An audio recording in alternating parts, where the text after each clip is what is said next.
भाव होना चाहिए। ईसस्य कैसाम विदुरम्ब कैसाम, ये जो पृथ्वी है ना, इस पृथ्वी पे बहने वाली नदियां भगवान की नसें हैं। वासस्तु संध्याम कुरुबम यभूम्ना, पहाड़ भगवान की हड्डियां हैं। चंद्रमा उस विराट पुरुष के का मन है। चंद्रमा मनसो, सूर्य भगवान के नेत्र है। तो नैनो मिलीमीटर से भी कम हो गया। एक छोटे से कण से भी छोटा आप इस ब्रह्मांड में अस्तित्व रखते हैं।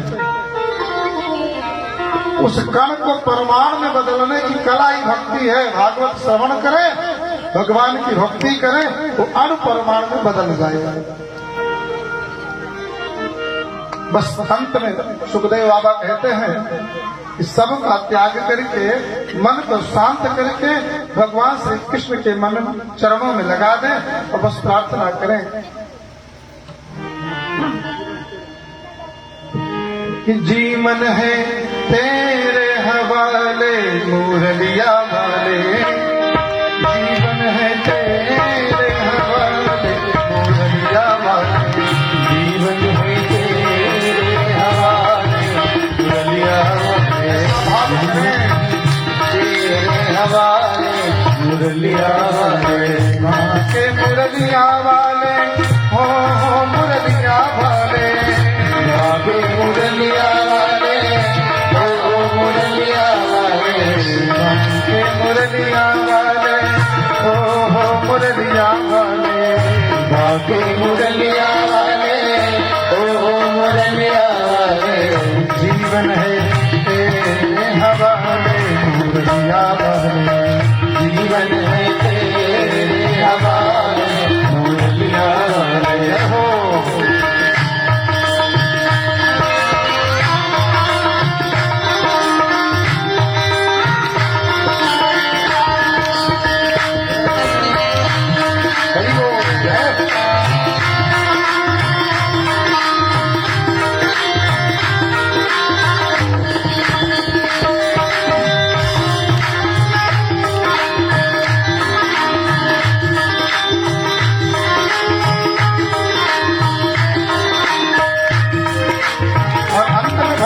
समर्पण करें कि मैं हूँ मुरली तेरे अधर की, मैं हूँ मुरली तेरे अधरों की, मैं हूँ मुरली तेरे अधरों की, मैं हूँ मुरली तेरे अधरों की, चाहे जैसे बजा ले मुरलिया वाले, चाहे तुझे बजा ले मुरलिया वाले, तेरे हवाले मुरलिया वाले हो।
तेरे हाथों की तुझे से न जाने मुरलिया वाले, चाहे तुझे से न जाने मुरलिया वाले, जीवन है तेरे हवाले मुरलिया वाले, जीवन है तेरे हवाले मुरलिया वाले।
जब श्वास कुछ रह जाए, यत कीर्तनम कीर्तयत सा कीर्तन, भगवान का कीर्तन जो गाया जाए, जो भी आप कर रहे थे कीर्तन है, भगवान के नाम का कीर्तन करें।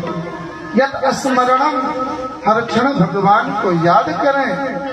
यद्वंदनम यश्रवणम यदर्भणम, जो कुछ भी है सब कुछ प्रभु आपका है, ऐसा भाव करें। लोक सत्यो विधनोति कल्मषम, जिस क्षण आँख नाक कान मन वाणी के द्वारा उन परम परमात्मा चिदात्मा जगदानंद योगेश्वर अकारण करुणा होणालय प्रभु के ध्यान में तत्पर होकर के एक आकार हो जाएंगे। जैसे अग्नि में जाने पर स्वर्ण का मल नष्ट हो जाता है, ऐसे ही तत्क्षण आपके शरीर के समस्त ताप पाप संताप नष्ट हो जाएंगे। और अंत में प्रार्थना करें, तस्मै सुभद्रा सर्वशे नमो नमः। ऐ भगवान कृष्ण, मैं आपको नमन करता हूँ, प्रणाम करता हूँ। धीरे धीरे सृष्टि का विस्तार बताते हैं। वेद में एक सूक्त है प्रजापति सूक्त, जिसमें 6 मंत्र हैं। दक्षिणा चढ़ाने का पहला मंत्र प्रजापति का सूक्त है। ब्रह्मा जी कहते इस भागवत में सृष्टि के उत्पत्ति का वर्णन करते हुए सुखदेव बाबा कहते हैं, हिरण्यगर्भा, उस ईश्वर ने जब संसार को बनाने के लिए विचार किया तो सबसे पहले स्वर्ण के एक अंडे की भांति हुआ। उसने उस हिरण गर्भ को स्वर्ण के अंडे के 2 भाग किए, एक ऊपर का एक नीचे का। उनको भी 7 जगह से काट करके 7 लोग ऊपर और 7 लोग नीचे का निर्माण किया। भू भुआ स्व महाजना तपा सप्तलोक, और तल भीतर अतल तलातल पाताल और रसातल 7 नीचे के लोग। 14 भुवन का निर्माण किया। हिरण्यगर्भा समहोर्त अग्रे भूतस्य जातः, उसमें उन्होंने 23 भूत यानी पदार्थों की अनुगत पदार्थों की रचना की। सूर्य, चंद्रमा, प्रकाश, तारा, मन, वायु, नदियां, पहाड़, पृथ्वी, इन सब 23 पदार्थों की रचना की। और ये धारण किस पर हो? सा आधार पृथ्वी, इन सब का आधार इस पृथ्वी को बनाया। इसके ऊपर 7 लोग, नीचे 7 लोग रहेंगे। सा आधार पृथ्वी, और स्वयं वह ईश्वर इस पृथ्वी पर प्रकाश देने के लिए जानते माम का समय सूर्य के रूप में प्रकट हुआ। का माने शरीर होता है, इसीलिए इसको काय कहते हैं। तो काय से उत्पन्न व्यक्ति को कायजा कहते हैं। कस्मै देवाय हविषा विधेम, और वह ईश्वर स्वयं हम सब विभिन्न विभिन्न मूर्तियों में काला गोरा छोटा मोटा नाटा कोटा बन करके पैदा हो गया। या आत्मदा, लेकिन जीव नहीं आया।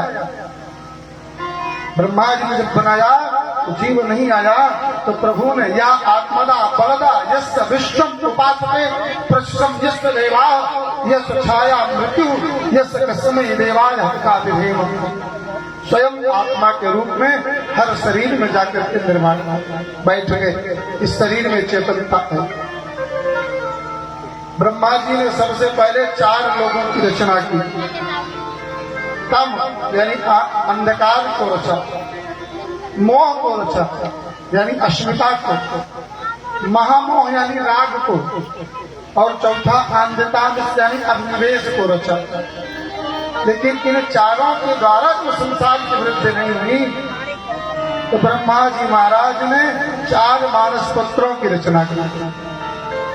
सनत, सनातन, सनत कुमार आदि और सनक।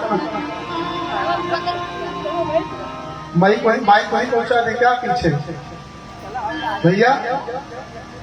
ये तो वहीं माइक पहुंचा दे आपके पास।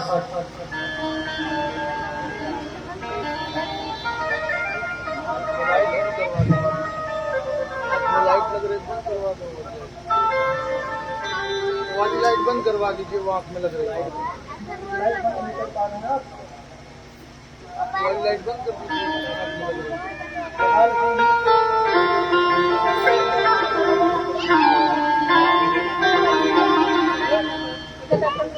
सनकं च सनन्दं च सनातनमथात्मभो सनतकुमारं च मुने निष्क्रियातोद्धरेत सः। सनक सनातन सनंदन सनत कुमार चार भाइयों को रचा और इनसे कहा कि भैया आप जाकर के सृष्टि की रचना करो, तपस्या करो, तपस्या करके एक एक जीव को पैदा करो। देखिए भैया बोलिए मत, जो वो बोल रहे हैं उससे उनको चुप कराइए, नीले टी शर्ट वाले, क्योंकि आप तो खुद तो ब्रह्म हत्या का पाप कर रहे, दूसरों को भी लगा रहे हैं।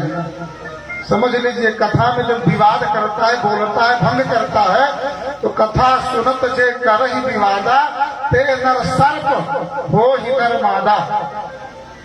समझ लीजिए, अगर सांप बन के बिल में रहना हो तो बोलिए।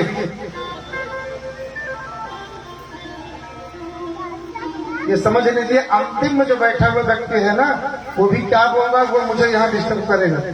इसलिए निवेदन है शांत भाव से, जो भी सुना रहा हूं या कहते जितना सुनने की क्षमता आपने ईश्वर ने दिया है ये मुझे सुनाने की। सोई जाने जो देव जनाई, जान तुम्हें हो जाए। जितना आपका पूर्ण है उतने आपको व्यास मिले, सुनिए। सनकम चा सनंदम चा सनातन मथा प्रभु, चार भाइयों को रचा। ब्रह्मा जी ने कहा ऐसा करो, जाओ अपने लिए तप करके एक पत्नी उत्पन्न करो, उससे तो प्रजा यानी संतान पैदा करो, उत्पन्न करो। सनत कुमारों ने कहा ऐसा है पिताजी, इस संसार में सबसे ज्यादा मोह का जो कारण है, महामोह का, राग का गृहस्थ है। हम गृहस्थ में नहीं जाएंगे, क्योंकि जहां गृहस्थ में गए तहां पत्नी से ज्यादा सुरवाइन का मोह हो जाएगा,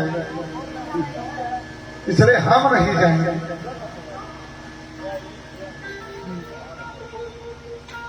तत्साधु मन्ने सुरव यरे। ये वाला नहीं मिश्रा जी, वो वाला कितना देर कई बार उसको हाथ गलत जाता है तो सही है। तत्साधु मन्ने सुरव यरे सदा समुद्रे नदियात सग्रह हित्वात्मपातं गृहबन्धको वनो गतो यद् हरिमाश्रयेत, वनो गतो यद् हरिमाश्रयेत। पिताजी, जैसे घर के आंगन में कोई कुआं खुदवा दे, उस पर जगत न बनवाए, चाहे जितना भी वो सावधानी से रहे, कभी न कभी उस कुएं में गिर पड़ेगा। ऐसा ही गृहस्थ जीवन है, चाहे जितना भी सावधानी बरतिए, कभी न कहीं मोह के चक्कर में, राग के चक्कर में पड़ जाएंगे और वो आपको अधा पतन करा देगा। इसलिए इसका त्याग करके वनम गतो, जंगल में चले जाएंगे हम, और क्या करेंगे, हरि आश्रयेत, भगवान हरि का आश्रय लेकर भजन करेंगे, जिसमें कल्याण है। ब्रह्मा जी ने कहा सबसे पहले इस सृष्टि में तुमको बनाया मैंने, और अपने पिता की बात का उल्लंघन करते हो। अरे समझो, संसार में सबसे बड़ा कर्म क्या है, पिता। संसार में जब धर्म करने चलो तो सबसे बड़ा धर्म है पिता। अगर तप करने की कभी इच्छा आ जाए मन में, तो सबसे बड़ा तप है पिता। पिता धर्म, पिता कर्म, पिता ही परमं तपः। पिता धर्म, पिता कर्म, पिता ही परमं तपः। बोले जिसके पिता और माता प्रसन्न हो, वो देवता आराधन की उसे आवश्यकता नहीं। सारे देवता अपने आप ही आकर उसके अगल बगल खड़े रहते, भैया कुछ मांग लो, मुझसे ले लो। पितरी प्रीति मां पन्ने प्रीयन्ते सर्व देव। गोस्वामी जी ने दोहावली में लिखा कि अगर पिता कुछ कहे थे, जो कुछ भी कह दे तो विचार मत करो, इसमें उचित क्या है अनुचित क्या है, विचार ही मत करो। अनुचित उचित विचार तजी, जे पालत पितु यहाँ भ्राजत सुख सुजस के, बसहि अमरपुर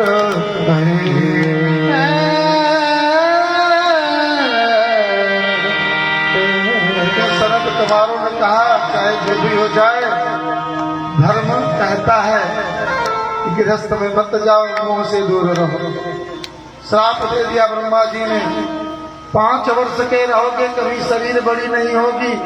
सनत कुमारों ने कहा तो आपने आशीर्वाद दे दिया, बड़े होते तो विकार होता शरीर में, 5 वर्ष के रहेंगे तो कोई विकार नहीं होगा। उसी गुस्से में ब्रह्मा जी के आंखों से एक बूंद पसीना गिरा, जो 2 भाग में विभक्त हो गया, और वह 2 भाग में जो विभक्त हुआ उसमें एक में 11 विभक्त हो गए।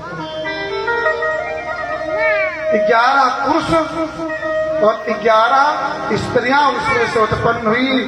मनु महिर्मसो शिव शिवरतध्वज, मनु महीनस ऋतध्वज उग्ररेता, और 5वें भगवान शिव उत्पन्न हुए।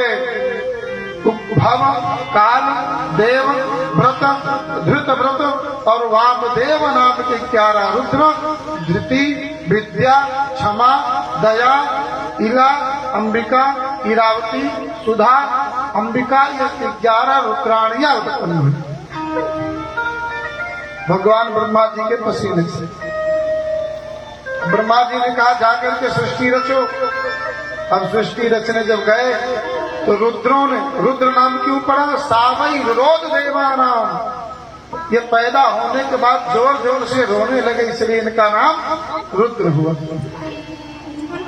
ब्रह्मा जी ने कहा जाओ सृष्टि की रचना करो, प्रजा की उत्पत्ति करो। इन्होंने भूत प्रेत पिशाच यक्ष नाग गंधर्व की रचना करना प्रारंभ कर दिया। ब्रह्मा जी ने कहा देखो भैया ये बड़ा गड़बड़ काम है, भूत प्रेत ये तो आसुरी वृत्ति की रचना है, तमोगुणी है, इनको छोड़ो, सतोगुणी रचना करो। उन्होंने पुनः अपने हाथ में ले लिया कि सृष्टि की रचना मैं करूंगा। अपने मन के द्वारा उन्होंने मरीचि ऋषि को, अत्रि ऋषि को, कश्यप ऋषि को, काश्यप ऋषि को, भृगु जी महाराज को, पुलस्त को, अंगिरा को, मरीचि को और 10वां तत्व नारद, 10वें नारद जी को पैदा किया। इन सबसे कहा भैया जाओ आप सब भगवान की तपस्या करके अपने लिए एक स्त्री उत्पन्न करो, उससे संतान की वृद्धि करो। नारद जी ने कहा कि हम तो विवाह करेंगे नहीं, ये 9 भैया विवाह करें, लेकिन विवाह किससे करें। तो ब्रह्मा जी की छाया से करदम जी महाराज पैदा हुए, जिन करदम जी महाराज के 9 पुत्रियां पैदा हुई, वे 9 पुत्रियां, इन 9 मानस पुत्रों के साथ में उनका विवाह किया गया और 10वें कपिल जी महाराज पैदा हुए। गुजरात में एक स्थान है काठियावाड़, उस काठियावाड़ में एक स्थान सिद्धपुर, उसी सिद्धपुर स्थान पर कपिल जी महाराज का जन्म हुआ। उन्होंने अपनी माता को ज्ञान का उपदेश दिया और जब ज्ञान का उपदेश दे करके निवृत्त हुए, उनकी मां मोक्ष को जाने लगी तो मां ने आशीर्वाद दिया, हे पुत्र कपिल, इस संसार में कोई ऐसा कार्य नहीं है जिसके द्वारा व्यक्ति मां के ऋण से मुक्त हो सके। मैं आशीर्वाद देती हूँ इस सिद्धपुर में आकर के जो, इस मातृ गया में आकर के जो पिंडदान करेगा वह मां के ऋण से मुक्त हो जाएगा। तो ये गया तो चौथा गया है, 5 गया है। तो सबसे पहले गुजरात के काठियावाड़ सिद्धपुर नाम का स्थान मातृ गया में जाना चाहिए। दूसरा गया नासिक है, वहां पिंडदान करना चाहिए। तीसरा गया हमारे सन्निकट विंध्याचल के में भगवती सुरसरी के अंदर एक बड़ा सा प्रस्तर खंड है, राम गया, जहाँ पर दशरथ जी के निमित्त राम जी ने पिंडदान किया। तीसरा गया है। चतुर्थ गया बिहार में जो आप लोग जानते हैं वो है। इस गया में जाने के बाद पिंडदान बंद नहीं होता। इस गया में जाने के बाद पिंडदान देने के बाद ही पिंडदान करना पड़ेगा, ब्राह्मण भोजन कराना पड़ेगा। पांचवा गया है बद्रीनाथ में स्थित ब्रह्म कपाली। उस ब्रह्म कपाली में जब जाकर के पांचवा पिंडदान दे देंगे, पांचों गया में पिंडदान देने के बाद तब पार्वण श्राद्ध में पिंडदान निषिद्ध हो जाता है। जलांजलि और ब्राह्मण भोजन तब भी कराना चाहिए। इसलिए जो जो मात्र गया ना गए हों, अविलंब मात्र गया चले जाएं, जिनकी मां ना हो। सृष्टि की रचना करते करते सुखदेव जी महाराज से परीक्षित जी ने प्रश्न किया, महाराज आपने बताया कि कश्यप जी महाराज के 27 पत्नियां थी, जो चंद्रमा की पुत्री, जो चंद्रमा की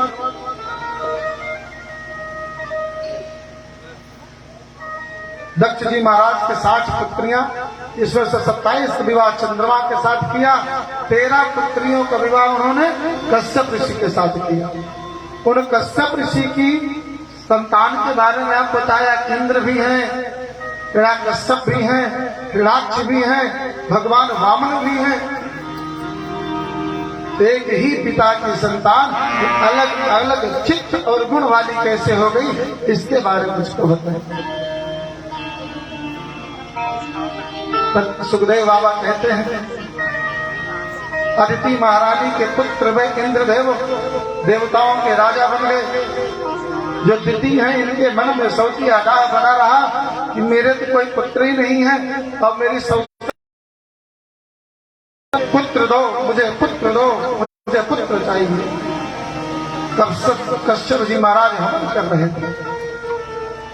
उन्होंने कहा, देखो शाम का समय है, माता पिता का जैसा चित्त होता है ऐसी ही चित्त वाली संतान पैदा होती है। तुम्हारा चित्त काम के अधीन है। कामा पुराणाम भयम न लज्जा, तुमको लज्जा भय नहीं है काम के आवेश में। ऐसी संतान पैदा होगी काम के आवेग में तो गंदे चित्त की होगी, मलिन चित्त की होगी। इसलिए कुछ देर रुको, लेकिन नहीं मानता।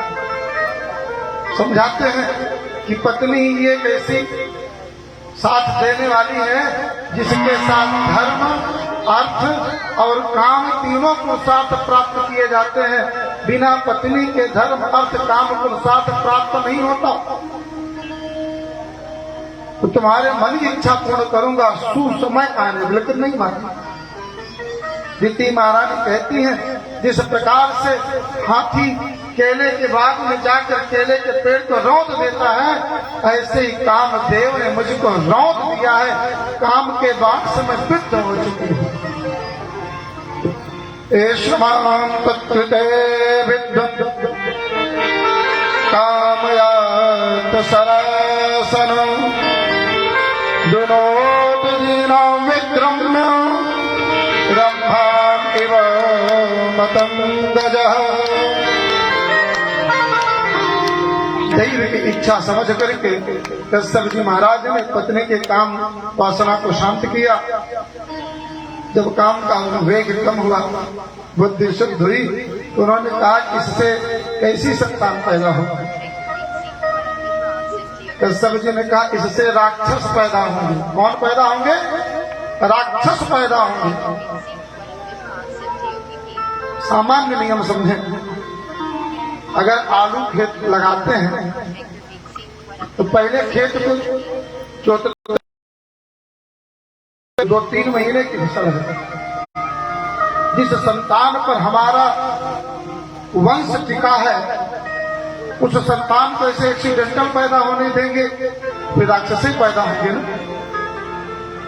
हमारा आयुर्वेद कहता है, हमारा शास्त्र कहता है, जब माता पिता संतान उत्पत्ति की इच्छा करें तो दोनों साथ रहते रहते 6 महीने के लिए कम से कम ब्रह्मचर्य व्रत को पालन करें, शरीर को पुष्ट करने वाली औषधि का सेवन करें, भगवान का भजन करें, सुंदर मुहूर्त में भगवान का ध्यान करते हुए गर्भ धारण करें, ईश्वर का ध्यान करके। और जब बच्चा पेट में आ जाए तो माँ को 5 नियम पालन करने चाहिए। कभी झूठ नहीं बोलना चाहिए। पेट में विज्ञान भी कहता है बच्चा पेट में सब कुछ सीख कर पैदा होता है। ये विज्ञान भी मानते, हमारा शास्त्र भी कहता है। तो माँ को सदैव सत्य बोलना चाहिए, सत्यम शौचम, पवित्रता से रहना चाहिए। दया, अपने ननद और सास पर दया करनी चाहिए। दानम, रुचि के अनुसार, शक्ति के अनुसार दान करना चाहिए। और 5वां बड़ा कठिन है माताओं के लिए, खपड़ा उपड़ा खाने लगती है। एक भक्तम तो भोजनम, एक बार में एक ही अन्न का भोजन करें, दिन भर खाती ना रहे। ये स्त्रियों के कर्तव्य, लेकिन घर वालों के कर्तव्य क्या है? जब तक बच्चा पेट में हो, स्त्री को सुंदर सुंदर वस्त्र आभूषण लाकर पहना, जिससे उसका मन प्रसन्न रहे, एक बार में उसका मन दुखी ना हो। पान खिलाएं,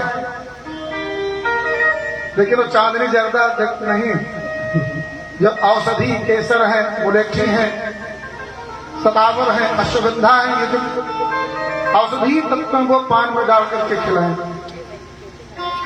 जिससे शरीर पुष्ट हो। स्त्री को क्रोध न आए, ऐसा प्रयत्न घर के समस्त व्यक्तियों को करना चाहिए, क्योंकि वो गर्भस्थ शिशु भी उसी खराब आदत को सीख लेगा। यहाँ क्या होता है, जब सुन लिया कि राक्षस होगा, तो राक्षस कौन है? सर्वधर्मान वीरश्च वेद विद्वेषणस्तथा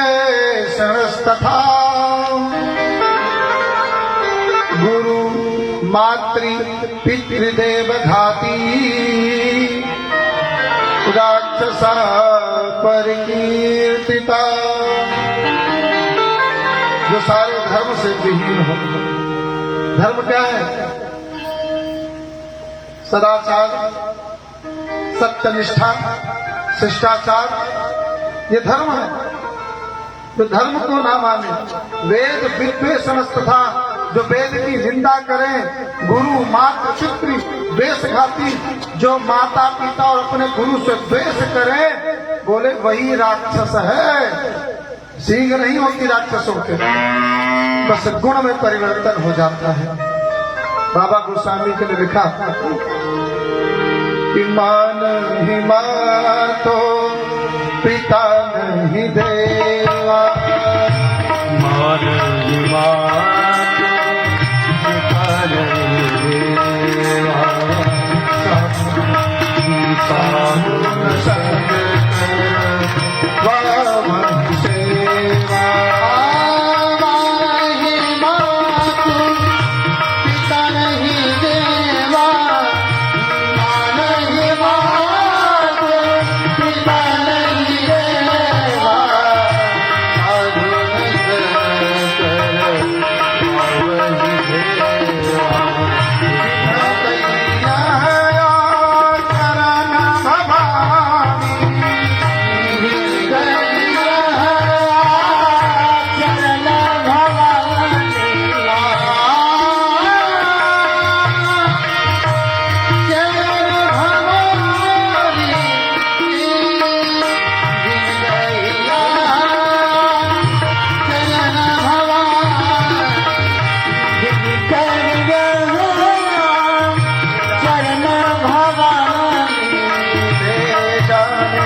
न कुर्यात् श्रेते वर्ग गीता। दीदी महारानी ने कहा जब राक्षस मेरे पेट में पैदा है मैं पैदा ही नहीं होने दूंगी।